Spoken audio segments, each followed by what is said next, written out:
Hey, this is Danielle, and today I'm going to be taking 55% profit on my Amazon butterfly, and I'm going to show you how and why.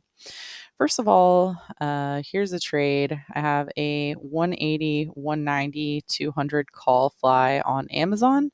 The short strike is at 190. That's because I was targeting $190 a share on this stock.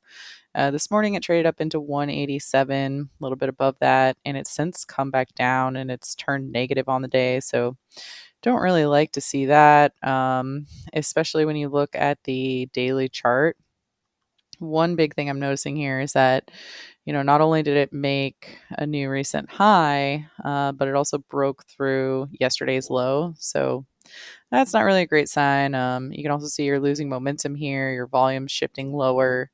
But more than anything, I mean, you're just pretty extended. So if we look at this most recent swing and you calculate the high to the most recent low, it's going to give you a target at 180. I already traded Amazon to 180. The next target was going to be the 1272 at 180.250.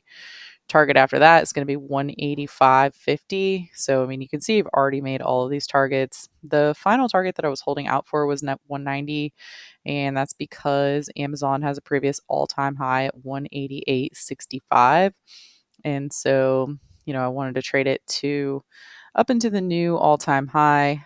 And I wanted to trade it into that zone going into earnings. And earnings is coming up here pretty soon. Um, you have earnings that's going to be reported on the 25th of April. Today's the 9th. And you can see that with Amazon, you've had 3 quarters in a row, 1, 2, 3 quarters in a row where you've experienced these big gaps post earnings. And so it's pretty typical post earnings that you will see. Um, after you see a stock gap up like this, you'll generally see it rally going into the next quarter's earnings report. So we have experienced that rally. In this case, it did start a little bit early because it had the squeeze. Some might say, well, the squeeze still hasn't fired and you still have all this time. That is true, and I could hold it. But generally, once I get up to about 50% profit target, and it's so extended, the reason why I usually want to close it is because what can happen is that if the market starts pulling back here, and it pulls back, down into 182.50 and then down into 180, this butterfly that's up 50% right now is going to be, well, first of all, the profits would disappear. And then if it goes below 182.60, that is where you start actually losing money because this 180 call, right now, it's in the money by $4.73, but it also still has premium in it because there's 10 days left on this trade. But the problem is what happens, once you get less than 10 days, especially once you're down to 5 days or less, that premium just gets completely crushed because the trade is being impacted by theta decay. And so what can happen is when you have a decent trade on like 56%, it's not like a 3x, but it's still a decent winner.